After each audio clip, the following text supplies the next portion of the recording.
মিনাশ-শাইতানির রাজিম। বিসমিল্লাহির রহমানির রহিম।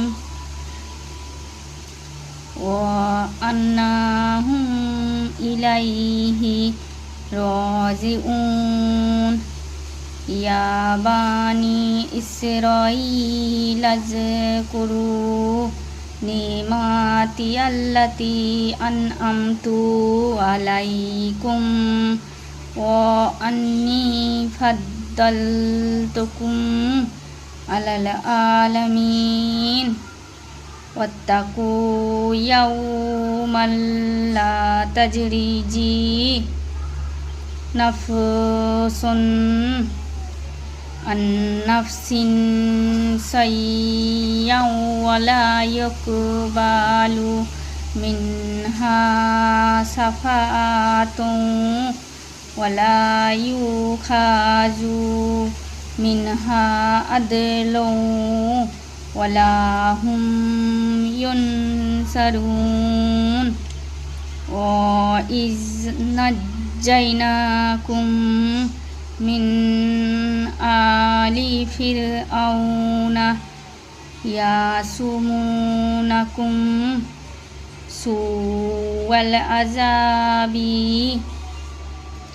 ইউযাব্বিহুনা আবনাকুম ওয়া ইয়াস্তাহইউনা নিসাআকুম ওয়া ফি যালিকুম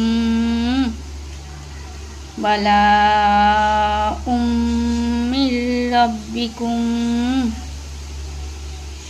আযীম। ওয়া ইয ফারাকনা বিকুমুল বাহরা ফাআনজাইনাকুম ওয়া আগরাকনা আলা ফিরআউনা ওয়া আনতুম তানজুরুন। ওয়া ইয আ'আদনা মূসা আরবাঈনা লাইলাতান সুম্মা ইত্তাখাযতুমুল ইজলা মিন বা'দিহি ওয়া আনতুম জালিমুন। সুম্মা আফাউনা আনকুম মিন বা'দি যালিকা।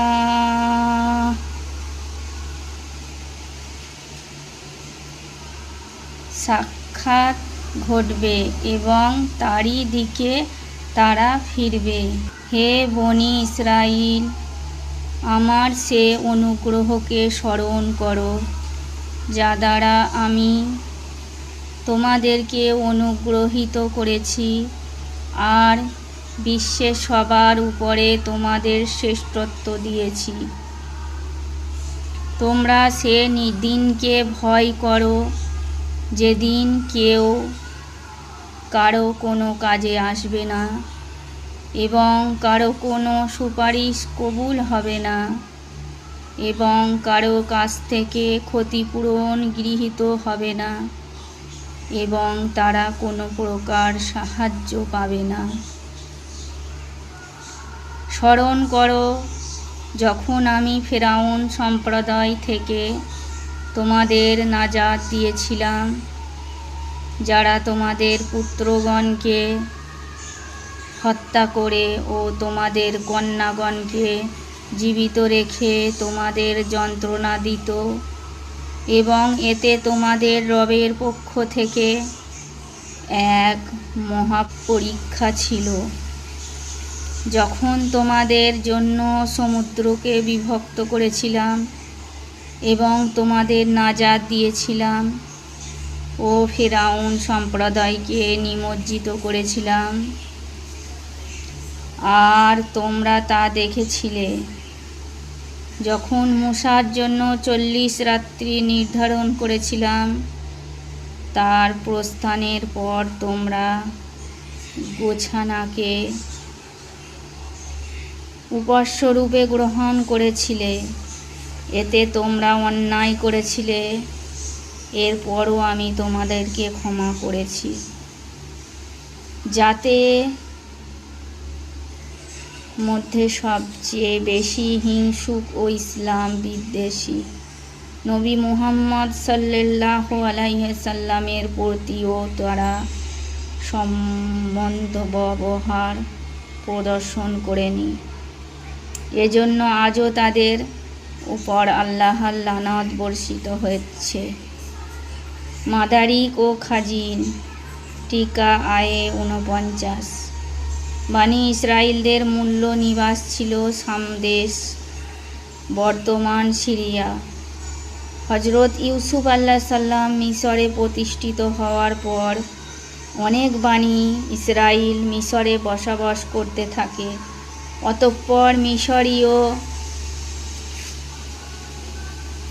কিবতীদের হাতে রাজত্ব চলে গেলে ইসরায়েলি পুরুষ ও নারী সবাই কিবতীদের ঘরে বাইরে কাম কাজ করে জীবিকা নির্বাহ করত।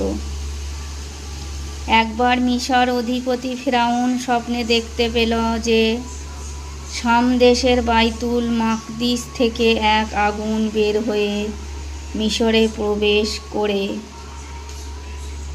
কিবতীদের ঘরগুলো পুড়ে ছারখার করে দিল। এ স্বপ্নের ব্যাখ্যায় বলা হলো, ইসরায়েলদের বংশে এমন এক সন্তান জন্মগ্রহণ করবে যার কারণে মিশরে কিবতীদের রাজত্ব ধ্বংস হয়ে যাবে। তাই ফেরাউন নির্দেশ জারি করল যে এখন থেকে ইসরায়েলদের কোনো পুত্র সন্তান জন্মগ্রহণ করলে তাকে হত্যা করা হবে, আর কন্যা সন্তানদেরকে জীবিত রাখা হবে। এটা ছিল ইসরায়েলদের জন্য বিরাট শাস্তি। আল্লাহ পাকের মেহেরবানিতে এর নির্দেশের ভিতরেই এক রাজ কর্মচারীর ঘরে এক পুত্র সন্তান জন্মগ্রহণ করে। ঘটনাক্রমে ওই সন্তানই ফেরাউনের ঘরে লালিত পালিত হয়ে বড় হয়। এই ছেলের নামই মুসা আলাইহিস সালাম। পরবর্তীকালে মুসা আলাইহিস সালামের নবুয়ত।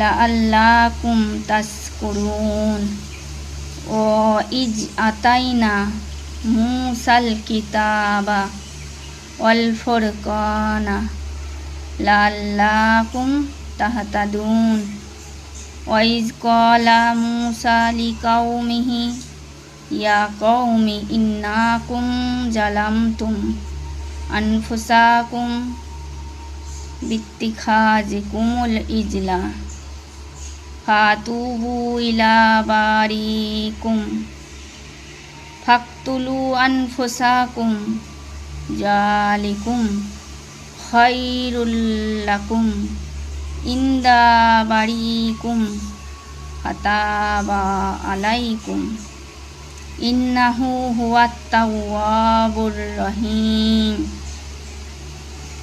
ও ইজ কুলতুম ইয়া মুসা লান নুমিনু লাকা হাত্তা নারাল্লাহা জাহরাতান ফা আখাযাতকুmus সাইকাতু ওয়া আনতুম তানজুরুন সুম্মা বাআসনাকুম মিন বাদি মাউতিকুম লাআল্লাকুম তাশকুরুন ওয়া জাল্লালনা আলাইকুমুল গামামা ওয়া আনজালনা আলাইকুমুল মান্না ওয়াসসালওয়া কুলু মিন তাইয়্যিবাতি মা রাযাকনাকুম ওয়া মা জালামুনা ওয়ালাকিন কানু আনফুসাহুম ইয়াজলিমুন ওয়া ইজ কুলনা দুখুলু হাজিহিল কারিয়াতা ফাকুলু মিনহা হাইসু শিইতুম রাগাদাও ওয়াদখুলুল বাবা সুজ্জাদান।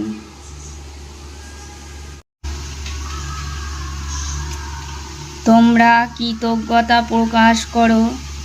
আর যখন আমি মুসা আলাইহিস সালামকে কিতাব ও ফুরকান দান করেছিলাম যাতে তোমরা হিদায়াত পেতে পারো, আর যখন মুসা সগোত্রকে বললেন, হে আমার জাতি, গোবৎসকে উপহাররূপে গ্রহণ করে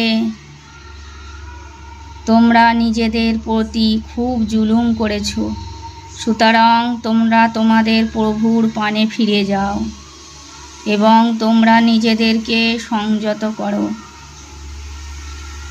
প্রভুর নিকট তোমাদের ইহাই শ্রেয়, তিনি তোমাদের প্রতি ক্ষমাপ্রবশ হবেন। তিনি অত্যন্ত ক্ষমাশীল ও পরম দয়ালু। আর যখন তোমরা বলেছিলে, হে মুসা, আমরা আল্লাহকে স্বচক্ষে না দেখা পর্যন্ত তোমাকে বিশ্বাস করব না, যখন বজ্রাহত হয়েছিলে তখন তা তোমরা নিজেরাই দেখেছিলে। মৃত্যুর পর তোমাদের পুনর্জীবিত করলাম যাতে তোমরা কৃতজ্ঞতা প্রকাশ করো। আমি মেঘ দ্বারা তোমাদের উপর ছায়া বিস্তারিত করলাম। তোমাদের নিকট খাবার মান্না ও সালওয়া প্রেরণ করলাম আর বলেছিলাম, আহার করো। যে উত্তম রিজিক তোমাদেরকে দিলাম তা থেকে তারা নির্দেশ না মেনে আমার প্রতি কোনো জুলুম করেনি, বরং নিজেদের প্রতি তারা জুলুম করেছিল। স্মরণ করো যখন আমি বললাম, এ জনপদে শহরে প্রবেশ করো, যা খুশি স্বচ্ছন্দে আহার করো ও সেজদা করে প্রবেশ করো। কালেই ইসরাঈলীগণ ফেরাউনের এ নিষ্ঠুর আইন থেকে রক্ষা পায়। আয়াতে আল্লাহ তাআলা মদিনার ইসরায়েলি ইহুদিদের ওই পূর্বের ঐতিহাসিক ঘটনার কথা স্মরণ করিয়ে দিয়ে বর্তমান নবী মুহাম্মদ সাল্লাল্লাহু আলাইহি সাল্লামের উপর ঈমান আনার জন্যে উদ্বুদ্ধ করেছেন।